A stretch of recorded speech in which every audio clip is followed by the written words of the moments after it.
Okay, hi everybody. I'm Dave Bitter. I'm a developer advocate and front-end developer at I/O. And a lot of the time I research new frameworks, not to jump ship every time for frameworks, but to find something really interesting. And I actually did, and it's called Remix. So this is the Remix party. I even got all the neon lights ready, but more importantly, so you can see the slides with the contrast. So for the next, 40 minutes, I want to have a quick chat about Remix, how we build our applications for the web, and not just front-end, but full-stack web building. So yeah, how is this not just another framework? I know React, and now it's suddenly Remix. So what does it do? What problems does it try to solve? And perhaps it might change the way you think about how we need to build these interactive applications for the web. Before we get started, this is not really a front-end conference, so I think there are not a lot of front-enders. So who has worked with or works in front-end? Yes, of course, all the front-enders go to this conference, or to this talk.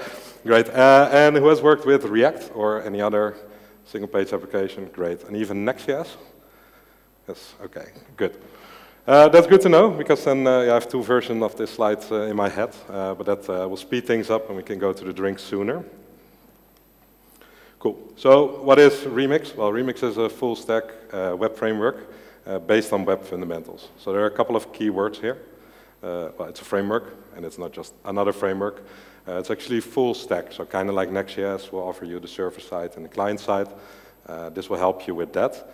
But more importantly, it's based on web fundamentals, and that's really important in this talk. You will hear me say web fundamentals a lot. So that's all I'm going to say about this. There's a README, and I don't want this to be a README talk. But Remix is a framework to build over-engineered websites with all capitals. That's what somebody sent me in the morning.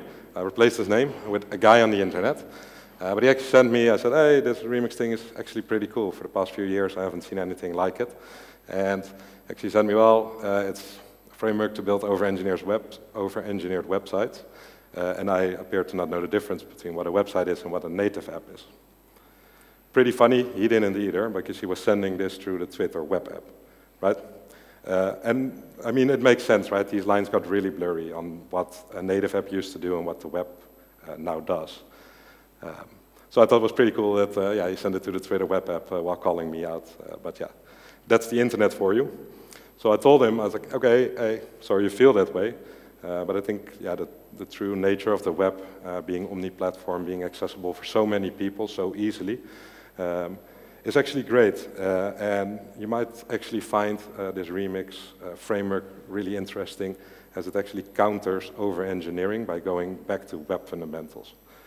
So again, web fundamentals. Take a shot afterwards every time I say web fundamentals. But I'm still talking about web apps. There's no such thing, and websites of URL, whatever. But you can try meshing them together, but inevitably you will fail at being good at one or the other. And I actually think this is true, right? I agree. I think if you try to replicate a different platform, you will run into things and it might not work as great. Which is fine, because the web can actually do a lot, and I think we underutilize what the browser offers for you, or what the web actually offers for you. And of course, I wanted to win my internet argument, so I said, hey, you have web apps, which is called PWA, so it is an app. But that's basically the idea. It's like, hey, let's just use the platform for its intent, build everything in that, and then enhance on that layer to provide a better user experience. But tell me you're frustrated by all these frameworks without telling me you're frustrated by all these frameworks, right? Yet again, there's this guy standing here, oh, you need to learn Remix. And today, yeah, I want to show you why this is a fundamentally change in mindset in how we build, and actually do that by building an entire app. So we all have this friend who says, oh, you should totally come to this party. You should see the lineup, it's great. This and this person is going to be there. It's going to be good times. It's amazing. And sometimes new frameworks kind of feel like this, right? You just hear the good and not the bad. So yeah, we all recognize this friend, but you get FOMO. It's like, should I be there? Should I learn this new technique? Am I still relevant if I don't? And then you actually start working with it, and you run into the same issues you ran into with the last framework. Because, well, I can make, I think, 20 or 30 examples, but these guys show up to the party, right? You have suddenly stuff with complex state, it doesn't handle it very well. Maybe it's a client-side only framework, we have outdated data that we need to keep track of. It's actually the same framework as the other one, but slightly different. Non-standards, all those issues. And this is where Remix comes in. So it will basically give you the tools to use web fundamentals, which are most likely not going to change that rapidly. But then for modern UX, when you need to enhance it, it will give you those tools. So this icon we all saw a lot, I guess, in the past 2 years, and especially the sound still wakes me up at night. But yeah, lockdown, everything is through Teams. So we have these Scrum Poker sessions. Who had Scrum Poker sessions online through Teams? Yeah, it's the worst, right? You have to throw your fingers up in the air. How many story points? I can't see your screen. It's super annoying. So being a developer, I thought, well, can't I just build an app for this? And actually, is Remix then maybe a good idea to try out for this? Because yeah, if I can make this real-time Scrum Poker app using Remix, I think I can do a lot. So yeah, let's build that. Right, we have a couple of features, a couple of standard features for this app. You need to be able to create a session as the host. You need to be able to join that as a team member. Then, whenever you're voting, you need to cast a vote. The host can toggle the visibility. And at the end, when you have your story points, you need to clear it. This is all it's going to do. So let's get the party started. Let's build this with web fundamentals and then enhance it. So the lineup or tech stack, let me know if you get tired of this party versus framework bit. Of course, we're going to use, well, Remix to build this, and because I want to run into real issues that you're going to run into, I actually hooked up a database. Use Supabase, check it out. It's the Firebase alternative, as they market it. So if you don't like Firebase, which I don't, this is a good alternative. Finally, we use Tailwind to just quickly style everything up. So how does that look like? Well, we have this simple screen where you can create or join an existing session. And then we have this dynamic page where, well, every user has their own view, of course, and they can vote on whatever effort they think a user story is. This is a dynamic page. So how does that look like? Well, if you've worked with Next.js, but I think some other frameworks do it as well, you have this special routes folder where you create a file, and that will be mapped to a route. So if you do an index.tsx, you get an /index.html. If you create a folder with about and a file us.tsx, it will be /about/us.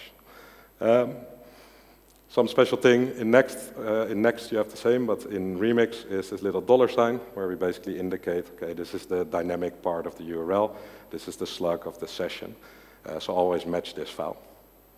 And that's it. Remix can do really cool stuff, so please look at their website because it's a very cool marketing website, but it actually explains all the routing stuff very well. But that's not necessary for today. So we have this create new session page or join existing session page. And yeah, let's dive a bit into the first interaction bit. So we have this form here, something really basic from the web. So how does that look like? And now I'm happy that you all know front-end or React a bit, so I don't need to explain JSX. But basically, we return some HTML here for the page, and we have a form there, just a regular old form. This then has a method, post, just like you used to do in the old days. Then you have a label input and an actual submit button. So you notice that I actually import the form from Remix. And what it does underwater is just render a regular old HTML form with, if there's no client-side JavaScript, it's just a regular form post. And in a bit, you will see why you want to import this form instead. Note that we have we don't have any client-side code yet, right? This is all server rendered, and it will just work. And then on that same file, and these are some simplified code examples. I just commented out some little bits to save space. Here, in that same file, we can export an async function, which is called an action in this case. It's important that it's actually called action. And what this action does is basically when you have a form here in this file, on this page, and you actually hit a normal submit, it will go to this server-side function. Well, here we have access to the request object, so we can get the form data, in this case the username, We create a session ID, and then we call our Supabase to create a session. Then something cool happens that Remix offers. We can return something. And what we can do is say, well, if there's an error, I want to return an object with that error. If there's no error, I want to redirect to the /session ID and then whatever ID it got. So the redirect makes sense, right? You redirect. But why am I returning an object here? Well, what you can do is use this special hook that Remix offers, which is called use action data. So what will happen is whenever I have a form and I will submit it, and the Remix import of form will do this client side, it will make a post, it will handle it, and if I return an object there, this hook gets filled with the data. So what we can do then is say, okay, I have these, I don't know, error lines, it could be whatever, and then I'm just going to render my UI. Right? I'm going to show, hey, I don't know, the username is incorrect, or whatever logic you have in the backend. So this is all server-side, and of course this function is all client-side, and they can work together nicely, and that's what the Remix will offer you. Which is really great because we can do just native form submissions, which, well, I think for me before Remix, that was like 6 or 7 years ago when I actually did a normal form submission because, well, 9 out of 10 times you get the onChange event, prevent default, and then handle everything with the APIs. And in this case, no, let's just use the web where it was intended for, let's use these forms because they work great, and there's a proven technology. This is all. This is how you can handle all the forms and interactive bits. But what if you have 2 forms on your page and you have 1 action? Well, what you can do is this old trick, which is basically saying, okay, I'm going to have a hidden input. I'm going to, in both of the forms, say, well, this is the join a session, this is the create a session form. And what we can then do in that action, in the same file, is say, okay, I'm going to basically just do a case switch with the form type that is being sent over. And that's all. So this way we can have multiple forms, multiple interactive parts on the page, which all post to the same action, but then split it out on what it needs to do and handle the logic accordingly. So that's everything for forms. That's great. So how do we now make this other page, right, the interactive page? Well, we have this /session/session ID, and we load this. And a couple of parts on this page that we need to build something for. Well, at the top, we have some data. And yeah, of course, if we can do stuff on the server, I don't want to do it on the client. We're going to have a look at that. Then we have a look at this really interactive part. And this is usually the first thing where developers will say, okay, I need an API, I need to prevent some defaults, I need to handle that, have state, all that logic. And finally, we have a copy to invite, which uses the web API to add something to your clipboard. Because, yeah, nobody wants to manually type splendid owl40 when joining a session. So how does that look like? We have our domain.com, and then on the / page, so the create or join session page, we basically pass a URL parameter there, where we say, I want to join this session ID. What we can then do, this is, I promise this is one of the smallest code slides of the presentation. What we can then do is say, okay, whenever the user hits this URL, it goes to my server, it's going to kick off, it's going to render all this HTML first on the server.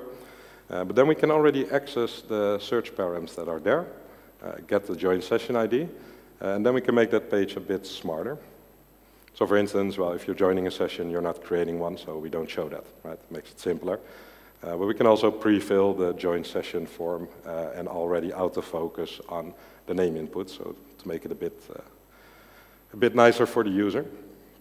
And the cool thing about doing this stuff on the first render on the server is that you don't get any UI flashes, what you usually get when you have client-side only React, but this is actually all being served from the server. So it looks like that, a bit nicer, exactly the same page, but we made it a bit smarter. Cool. So we looked at actions and actually sending data to your backend, but of course we also need to load it. So when the user hits this URL, I want to get whether everybody voted or not. So how do we do that? Well, surprisingly similar to how we did an action, but now suddenly it's called a loader. So the order that this happens in is user hits the URL, it goes to this loader, it does whatever you need to do. Then it's going to send it over to the render function, it's going to render the HTML, serve it to the client, and only then client-side JavaScript comes in. So a lot on the server. So what can we do? Well, we export this async function called loader, and then, well, we fetch some data. We can even redirect back to the /page if the session doesn't exist, or maybe do something nicer than that. But then we get all the votes, we do the return of the object again, and then we can access the data and use it to render. So these are the two core concepts on which you can build nearly your entire application in Remix without ever needing any client-side JavaScript, which is great.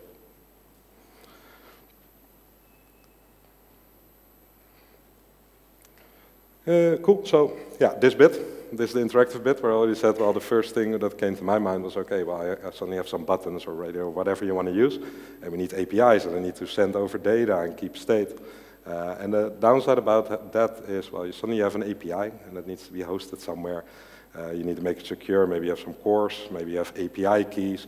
It's a hassle to deal with. And what I basically want to do is, again, how do you do that on the web? Well, you use a form, right? Again, you're inputting some data. For instance, this is the vote that I have. I think this story is five story points, and I want to send that over to the backend.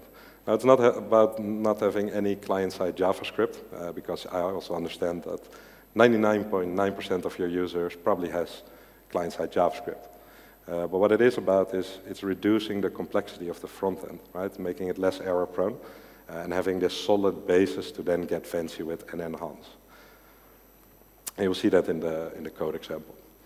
Well, then here we have another little microform, as I like to call it, to show the votes, and then we have a microform to clear the votes. So how does that look like, using that for the web? Well, I just have some radio inputs, and that's it, right? Radio inputs are really smart. Make sure that only one is selected, and that you can toggle around. And what we then have is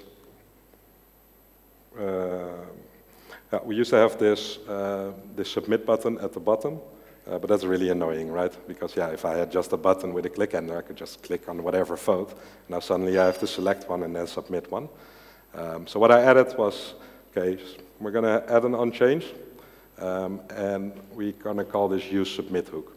So what we basically do is say whenever something changes, so somebody chooses a different radio input, we're going to auto-submit it every time. So you replicate the behavior. And I know I said, yeah, without client-side JavaScript, but this is an enhancement to the core functionality, because that will still work. But now we have this really annoying submit button at the bottom that nobody wants to use. So for the first time, I think, at this conference, there's going to be a CSS slide. And this CSS slide, and you can do this in a million ways, but what I do here basically is say, okay, by default, on every page, I'm going to set an attribute on the HTML saying there's no JavaScript. And as soon as the client-side JavaScript gets loaded, it will actually update this to true. There is JavaScript. So based on that, with CSS, I can hide and show certain UI parts that I want to hide and show based on whether you have JavaScript. And I added a little delay in the animation. I'm basically misusing animation. So I can say, well, I give it a half a second to load, because otherwise, every time you see all the UI shift, and that's not a nice user experience. So this is what it looks like if you don't have any JavaScript. You can just submit. So I had to think about this one for a while, because it didn't first hit me. I was like, yeah, well, this is an action, right? It's a button. Somebody does something, and then I add an on-click handler. That's how I'm used to doing this. And I turned this into a form to still support the no client-side JavaScript, and we basically reused that same old hidden form input trick. So here we say, okay, I have a form, and this is the toggle effort form, and this is the clear effort form, and I'm just going to have a submit button. Because then in the backend I can do exactly the same, right? When it hits that action, I can say, well, what form type was it? Oh, it was the toggle one. Okay, I'm just going to toggle it in a database and re-render. And it's great, because again, no API, no cores, no API keys, all those things. So at the party we also have a bouncer, and yeah, we want to show, we want to know who somebody is, and nobody wants to give my weird app their personal information. So what I wanted to build was some way where people could join. I could identify them, and then based on wherever they are allowed certain actions, or they can cast only their own vote. And I want to do all of this on the server. There's something for that on the web, which is called cookie session storage. And Remix actually offers some utilities for this as well. This is a bunch of boilerplate code that you copy from the website, but if you then use it, okay, I lied, this is the smallest code slide that I have. What we can do here is say, okay, whenever somebody is creating a session, I'm going to just generate a random user ID for them, and I'm actually going to store this in a service session, which I can use later on to identify who you are. So I don't need them to make an account, I just need to identify them in the session. And then I can use it. So how can I use it? Well, here, say, okay, I'm going to session.get. I'm going to get my, my user for the session based on the cookie that they send over from the browser, and then just use it. So then I can say, when you say, oh, I want to cast a vote of 5 story points, I know, okay, that's this user, and I don't need to worry about anything else. So that's really a simple way of doing that. And it's all on the server, which is nice, right? And you don't want to do all this stuff in the client. My first version had a query parameter with your username. So yeah, if you filled in somebody else's username, you could change their vote.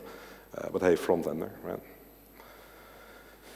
Cool, but we can do more stuff, because we have this functionality of having a server and executing logic there. We can, for instance, say, well, when I get all the votes for the current session, in all those votes, it's stored whatever everybody's user ID is.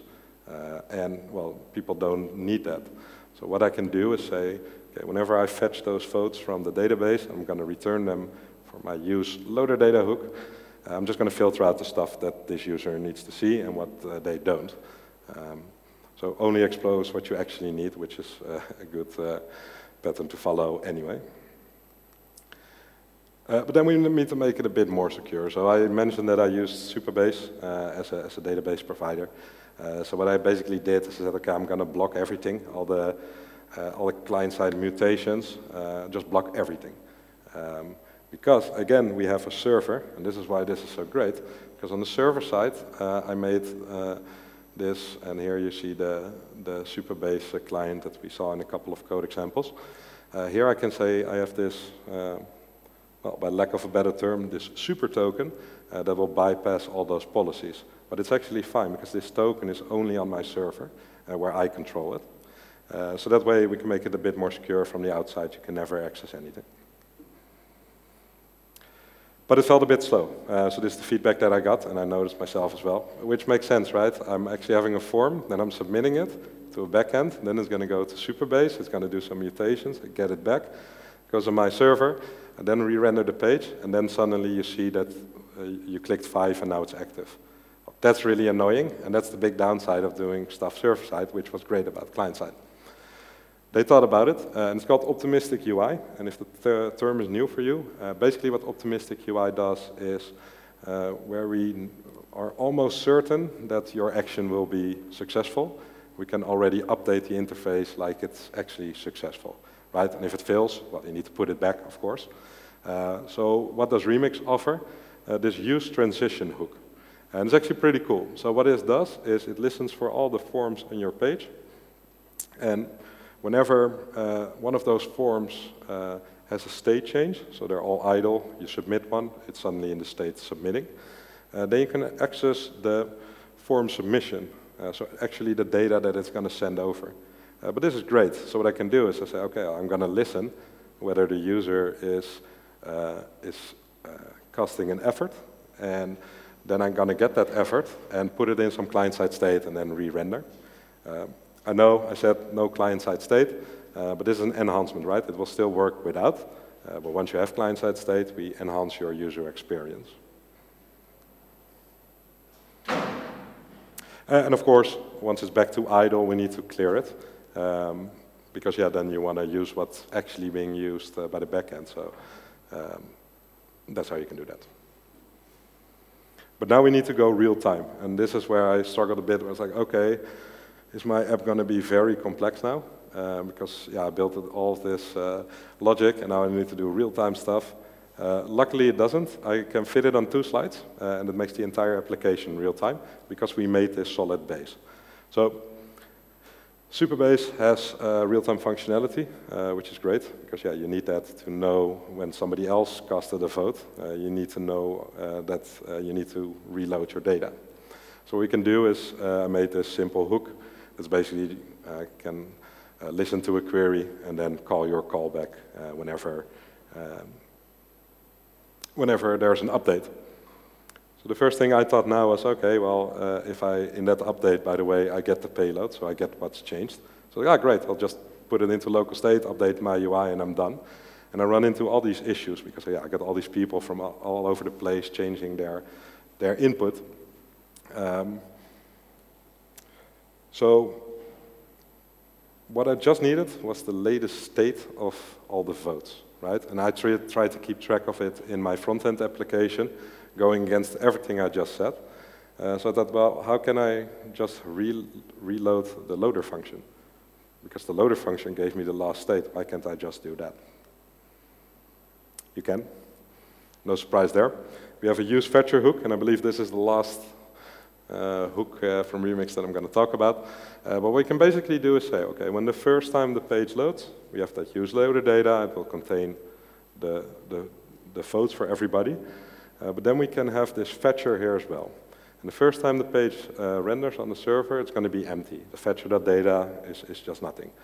So with this simple OR statement, it's going to use the loader data. What we can now do is say, well, when we use this real-time hook of that I created to connect with Superbase, we can just say, okay, fetcher load my current location. Just reload the loader function, which will always return me the latest state. And when we do that, well, this OR statement, of course, will suddenly have fetcher.data.votes, so it will show that one. This is all the code. So that made my entire application real-time, and that's great if you have a solid base and you just enhance some layers on top of it. So I went for a test run. It's a very pixelated photo, which is a feature, not a bug, because yeah, maybe there's sensitive info on these Jira boards. So we tried it out. Well, of course, it's the developers were trying it out, so all the drop tables and all the things you can imagine were inputted as usernames. But more importantly, suddenly I have like 10 people I have a very big team of 10 people, all casting votes, updating it, trying to break my application, of course, by changing it all over the place. So my poor free Superbase subscription got all these requests to do. So I just added some simple throttling that you saw on the previous slide to counter that, because it's actually fine. Even if I say, well, whenever somebody hits it and it updates the data in the database, you need to send an event over. Yeah, what if it takes a second or 2? You don't notice that, right? You don't know when the other user has clicked. You will notice when you clicked. So that's why we have the optimistic UI, and that's why we can throttle the other users' updates. Cool. Well, I'm good on my time, so we can go to the drink soon. But just some takeaways that I wanted to show, because if you look up Remix, hopefully you look up Remix. I think it's really cool. It's really a mind shift in building applications. You'll see a lot of examples with forms, just forms and lists of users, dashboards, those type of applications. And don't get me wrong, it's amazing at that part. But it's not just simple forms, right? We created this real-time interactive application, which, yes, its forms are the waters, but it's not the kind of forms that you might be used to. So yeah, it's rethinking how you can build for the web and then progressively enhance the user experience. Moving the state to the server, or rather the database, but getting it from the server. And it made my application, I believe, easy to understand, at least in the code examples without all the context here. Because we just have this separate server-side part. The client just needs to render some bits, and we have tiny bits of interactivity that we enhance. And it made it far more robust than normal React applications, I believe. Because suddenly when you introduce state on the client, you're going to introduce Redux, and then you need this Redux Saga, and then you need this, and it becomes so complex. And in the end, we just wanted to show some votes. use web fundamentals. I think in general you need to do this, but a lot of the examples that I showed were just using forms and what they're good at. And I really think that we have a really awesome platform as front-end developers, which is called the web. And we should leverage it because we sometimes forget it. That it can be so powerful and so robust and something that in 10 years' time, that knowledge will still apply. Well, who knows Backbone Marionette still? Probably no one. Hopefully no one. Otherwise it sucks for you.